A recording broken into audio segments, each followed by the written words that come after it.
to I Know a Guy Bicycles, Tick and Scary Out of Used, one bike at a time. Hi, I'm Justin, the guy. So today we're gonna go over seat posts of my top 20 checklist when you're buying a used bike. Seat posts are pretty essential, don't you think? I mean, they keep you on your bike and they are adjustable so you can make sure you're not in pain or discomfort and all that jazz.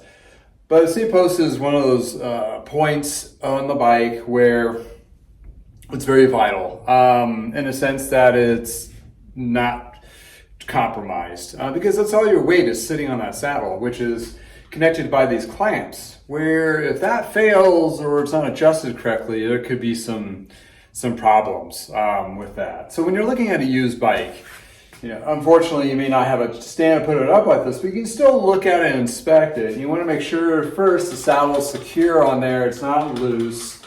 That's a good indicator that it's okay. Also, inspect it and look underneath.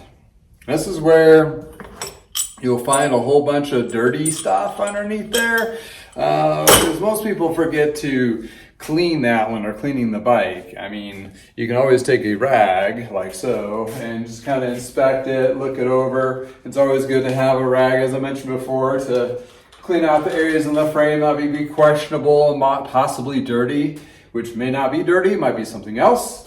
But mainly with the seat posts, you want to make sure it's the bolts are clean and clear. Contaminants, rust-free, that kind of thing. Also including check underneath the saddle to make sure the saddle is secure on there.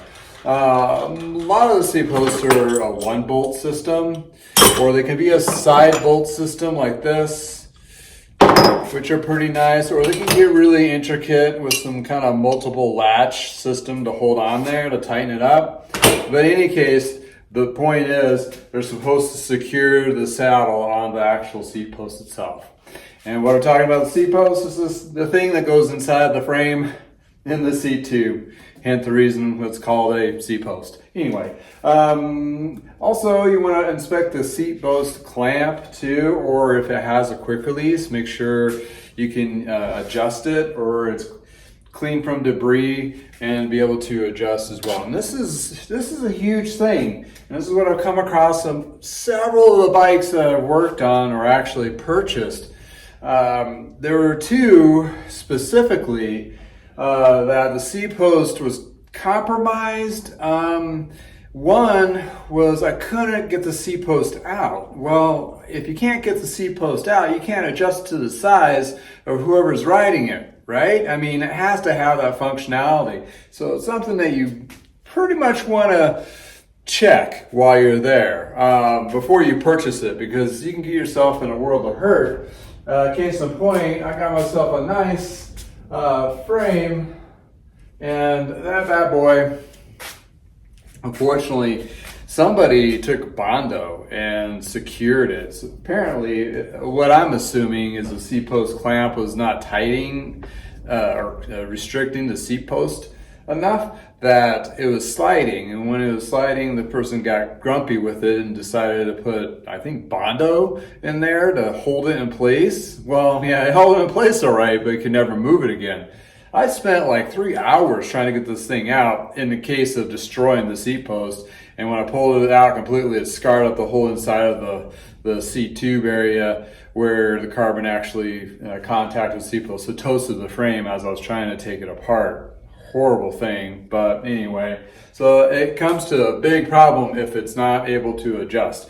If you can't adjust it, walk away. It is basically, you could have just a toast frame and not know it, or not able to use. So keep that in mind. To check it, well, a quick release is like a quick release lever on your skewer, but most bikes, or most road bikes, I should say, mountain bikes and some other ones, you want to check that quick release too, so you can adjust the seat post up and down. If you don't have that, and you want to check this, there's a bolt, usually on one side or the other, right by the seat clamp, and you unscrew that out, and the seat post should, it'll be a little secure in there, but you should be able to slide it out like so. or maybe a little bit of oomph to it. So that's your seat post there. And what you're looking for when you take the seat post out is this height limit line, where it'll say somewhere on there, height limit line. Sometimes it's kind of obscure to see, it's kind of rubbed off, but you'll eventually see it or something, and it's somewhere between 3 to 4 inches length. So you know you have that much seat post is in there to secure the seat and seat post. Because if it's too far out, you can damage the frame too by the sheer leverage. Because in this point of the frame here, there's only so much material, right? So if you get past that point of no return, you could totally, toast your frame or toast the seat post or whatever the case may be. This particular seat post, you'll notice it has this little zerts in kind of like elastomer. It's supposed to have a little bit of give in there. Well, this one has 2 limit lines. One for the insertion. The other one, you can't go below this because you want to make sure you don't want to clamp over this area here because it's not secure enough to support the weight. So there's a line right here with a little note say, hey, don't go past this. A lot of this gets rubbed off from clamps or seat bags or whatever. So if you have a seat post that has one of these in there, it's from Specialized, keep in mind about 1 inch below that elastomer, you shouldn't go any further into the frame than that. If you need to do that to be able to ride the bike, get a new seat post. Seat posts also are marked with sizes. This is a 27.2. You can go to your local bike shop, they'll have sizers to be able to size the diameter of the actual frame if you don't have the seat post, or if the seat post is rubbed off the numbers, so you can determine what size it is if you want to replace it or get a new one, or if you need to for adjustment. Also, another people come across is the seat post in there is too long and they can't get their seat far low enough for the person riding it. Let's say for like kids, for example, and you want to start off a little bit bigger bike and be able to get them to go further. There's nothing wrong with that. Just be mindful that, if you cut the seat post, I would just go buy yourself a $20 seat post. And then make sure it's shorter. And these have different lengths to them as well. So you can get various lengths, various widths. The widths will be dictated by the actual frame, so keep that in mind. A good standard size out there for most frames is 27.2. But you'll get some of those other frames a little bit wider or bigger diameters. So, and sometimes it's really hard to tell the difference between the two. So you have to get maybe some little calipers or measure to see that. So what you're looking at when you're taking the seat post out is, the limit line.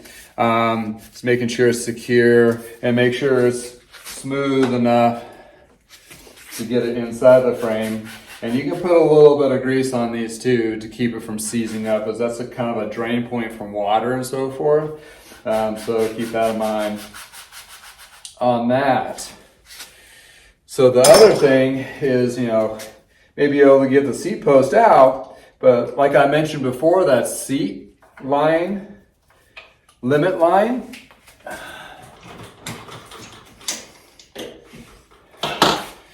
here's all the seat posts I pulled out. They're too short. They cut them. A couple of these are really nice. Like there's this like a Canada one, nice bond checker one, and even a Thompson one. And they cut this thing off. And why I know? Well, number one, there's no seat post this short.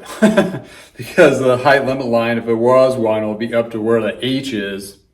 Kind of a little miffed when I took this out because, that was kind of the value prop piece of the bike that I purchased. If I would have checked that, I would have pulled it out and be like, what the hell? Did you cut this? Would be my exact words.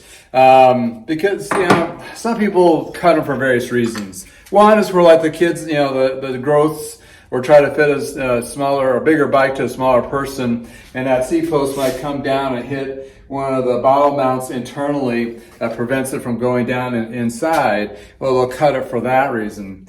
The second is quite kind of curious to me because they cut it to lose a little bit of weight. They're worried about that little extra weight. I mean, come on, if you're gonna do this to a $100 seat post, I mean, maybe you shouldn't be worried about weight, because this was a high-end lightweight seat post to begin with. You don't need I don't know, whatever. But the problem is with that, it's a very scary situation and a hazard. Why? This guy sold me this. If I would have raised the seat post and not checked it on the height and I was right about here, this thing fails. Guess what? I'm on the ground. Of course, when it's going to crash, when I'm going to crash, you know it's not going to be the opportune time like in the grass on the front lawn. It's going to be going down 40 miles per hour down a hill. You know, it's not safe. Safety, people, come on. So, you know, so that's one of those things you want to double check when you pull the seat post out. And I'm glad I caught these, because obviously if I would have sold it to somebody, they could have gotten themselves hurt. And here's one that's kind of tricky because it has a lot of hash marks on it. But guess where they cut the seat post at? Right at the height limit line. So it looks like a lot of seat posts. And yeah, I mean, since I know I'm in the industry, maybe I would, you know, I kind of would use this if I needed to. But quite honestly, they're like 20 bucks. No, to start. I mean, no. It's not even worth it. And this was like another one here that got trimmed. And you don't even know. And they filed it really nice, but toast. So, seat post recap. Yeah, you want to check these guys because majority of your weight is right here on this saddle. So, besides just comfort in the saddle, you want to make sure your seat post is secure. I'm talking about secure too. These bolts that have like torque measurements on them too. So you want to make sure you're within those torque parameters. For a lot of them, like this one actually has a sticker on it. 6.5 Newton meters. So you want to make sure you get your torques or close to it. I mean, this one's carbon on carbon, so it's a little more precise. You need to be, but you want to be secure if it's an aluminum frame or a steel frame at that as well. So yeah, number 14 on the list, check your seat posts. Make sure they're secure. If you even have a bike right now and you don't know, put a piece of electrical tape on there to measure the height line so you can get it back to where you want to put, where it was. So you got the sizing, but if you want to inspect it, take a little piece of electrical tape to mark it, pull it out, double check it, make sure you can get it out. If it doesn't slide out, it's seized in there, then you have some hurt troubles and you might want to take it to the shop to have them work at it. I mean, I've toasted a couple frames just this year, just trying to get seat posts out. And it's something that you want to make sure you can adjust. It's not too loose in there. They make sure that's the right size, so it feels snug, but it's not sloppy in there and actually holds your weight. And it's not too short and it's appropriately in far enough of the frame so it's secure and it doesn't damage your frame as well as yourself. So, if you like videos like this, please subscribe. Again, thank you so much for hanging out with me. Have a wonderful day. Again.